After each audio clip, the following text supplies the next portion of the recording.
Après un mois de guerre en Ukraine, les fronts militaires sont figés et l'armée russe a subi un nouveau revers en perdant son premier navire de guerre important.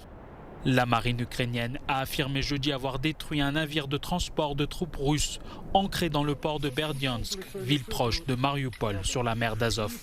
Ce navire d'assaut amphibie était capable de transporter 1500 tonnes d'équipement, 20 chars d'assaut et 400 soldats. L'armée russe semble avoir adopté une position défensive depuis quelques jours, mais la situation de la ville de Mariupol, lourdement bombardée, se dégrade encore. Le maire de la ville dénonce la déportation en masse d'habitants vers la Russie. Kiev a également accusé Moscou d'avoir enlevé de force plus de 400 000 civils des villes ukrainiennes pour les utiliser comme otages afin de faire pression. L'offensive se poursuit ailleurs dans le pays.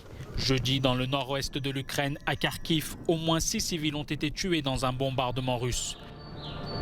Kiev accuse également Moscou d'utiliser des bombes au phosphore dans des villes comme Popasna, Izium et Robijne. Selon un dernier bilan du président ukrainien Volodymyr Zelensky, en un mois de guerre, des milliers d'Ukrainiens ont été tués, dont 121 enfants.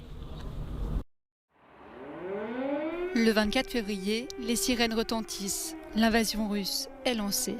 Premier bombardement et panache de fumée, l'impensable devient réalité. Les Russes envahissent l'Ukraine par le nord, l'est et le sud. En quelques heures seulement, ils s'emparent de la centrale de Tchernobyl. Le président ukrainien Volodymyr Zelensky ordonne alors la mobilisation générale de tous les hommes de plus de 18 ans. Dans les jours qui suivent, l'Occident annonce une série de sanctions sans précédent contre la Russie. Moscou est déconnecté du système financier international. Vladimir Poutine met sa force de dissuasion nucléaire en état d'alerte. Sur le front, la résistance ukrainienne est plus farouche que prévu. Volodymyr Zelensky refuse d'être évacué. Il enjoint les Ukrainiens à se défendre et la communauté internationale à aider le pays. À Kherson, première grande ville à tomber entre les mains des Russes, les habitants descendent dans les rues et manifestent contre le nouvel occupant. Malgré cette résistance, l'avancée russe se poursuit. Les troupes prennent la centrale nucléaire de Zaporijjia après des bombardements intenses qui inquiètent la communauté internationale. Des millions de personnes fuient les zones de combat, dont une grande partie de femmes et d'enfants. Certains quittent le pays, direction les États voisins et notamment la Pologne. En Ukraine, l'invasion s'enlise et la frustration de l'armée russe est visible même dans les airs. Les images satellites montrent le blocage du gigantesque convoi militaire sur l'autoroute qui mène à Kiev. Dans cette guerre, les civils ne sont pas épargnés. Comme en Syrie ou en Tchétchénie, Moscou conduit des bombardements massifs et mène un siège impitoyable sur la ville de Mariupol en mer d'Azov. Une maternité et un hôpital pour enfants sont détruits. Un théâtre transformé en abri est bombardé. La plupart des tentatives d'ouverture de couloirs humanitaires échouent à Mariupol, qui commence à enterrer ses victimes dans des fosses communes. Devenu un paria sur la scène internationale, le président russe prend un bain de foule dans le plus grand stade de Russie à Moscou. Il fête le 8e anniversaire de l'annexion de la Crimée. Après un mois de guerre, les destructions sont considérables. Il y a des milliers de morts des deux côtés et beaucoup sont des civils ukrainiens. Le nombre de réfugiés avoisine les 4 millions, le nombre de déplacés les 3,5 millions. Et le dialogue de sourds continue pour mettre en place un cessez-le-feu. C'était le dernier des 3 sommets du président américain à Bruxelles. Joe Biden a rencontré jeudi en début de soirée les chefs d'État et de gouvernement de l'Union européenne. Plus tôt dans la journée, il avait participé aux rencontres de l'OTAN et du G7. Ce ballet diplomatique était surtout l'occasion pour les Occidentaux de montrer leur unité face au président russe Vladimir Poutine. Depuis le début, Vladimir Poutine, et je le disais déjà comme vice-président des États-Unis, Vladimir Poutine veut briser l'OTAN. Il préfère avoir 30 pays indépendants plutôt que 30 pays alliés avec les États-Unis d'Amérique. Ce n'est pas une blague, je suis très sérieux. Je crois que c'est son intention depuis le début. Joe Biden a rencontré les dirigeants de l'Union dans le cadre du sommet européen consacré à la situation en Ukraine. Les 27 et Washington ont aussi voulu étudier les moyens de réduire la dépendance européenne à l'égard du gaz russe. Un accord sur une augmentation des importations en Europe de gaz naturel liquéfié est sur la table. Le président ukrainien s'est aussi exprimé par visioconférence au cours de la rencontre. Il demande des sanctions plus sévères contre Moscou, mais certains États membres, comme l'Allemagne et la Belgique, ne sont pas prêts à suspendre les contrats gaziers avec la Russie. Ça aura un impact dévastateur sur l'économie européenne et je pense que ce n'est pas nécessaire. D'autres capitales estiment au contraire que couper les liens énergétiques avec la Russie est le seul moyen de pousser Moscou à négocier. Plus tôt nous comprendrons qu'il s'agit du carburant de la machine de guerre russe, mieux ce sera.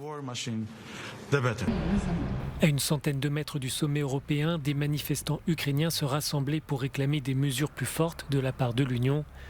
Ils se sont allongés sur le sol en mémoire des victimes de l'invasion russe.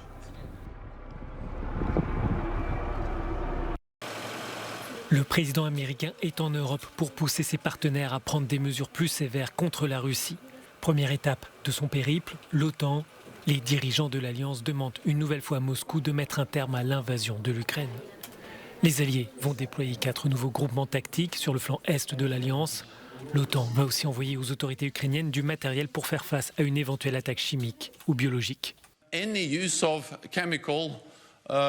N'importe quel usage d'armes chimiques changera totalement la nature du conflit. Il s'agirait d'une violation flagrante du droit international et cela aurait des conséquences très étendues et extrêmement dangereuses. Cela toucherait le peuple ukrainien, mais il y aurait aussi le risque d'avoir un effet direct sur les citoyens qui vivent dans des pays de l'OTAN.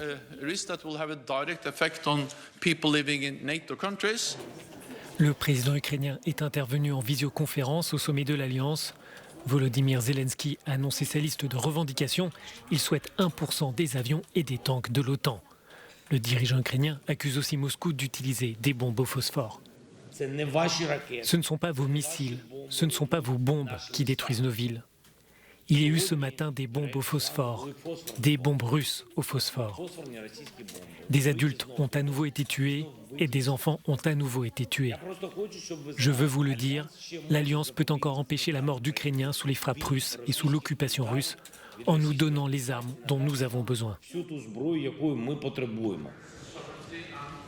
L'OTAN se tourne aussi vers la Chine. L'Alliance demande à Pékin de prendre ses responsabilités à l'égard de la communauté internationale et de ne pas soutenir l'effort de guerre de la Russie.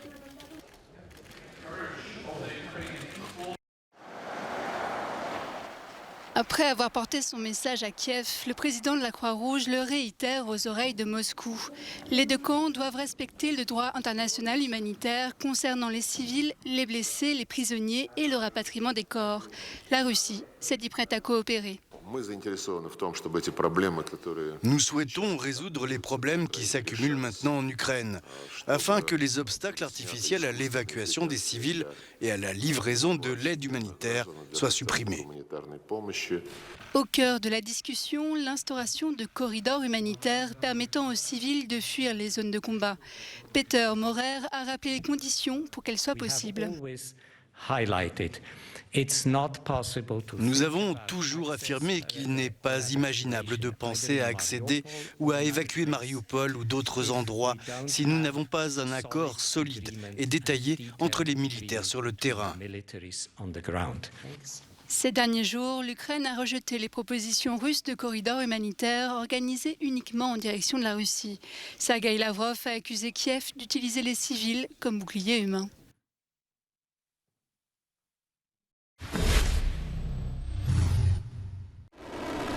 Une montée des tensions sur un autre front. La Corée du Nord a tiré un missile balistique intercontinental qui est arrivé à environ 150 km à l'ouest de l'île de Hokkaido. C'est donc dans la zone maritime économique exclusive du Japon et cela marque une rupture dans la suspension des lancements de missiles balistiques intercontinentaux promise par le président Kim Jong-un à la communauté internationale en 2017. Le Premier ministre japonais a dénoncé un acte scandaleux et impardonnable depuis Bruxelles où il assistait au sommet du G7. Le régime nord-coréen menace la paix et la sécurité du Japon, de la région et de la communauté internationale, a déclaré Fumio Kishida.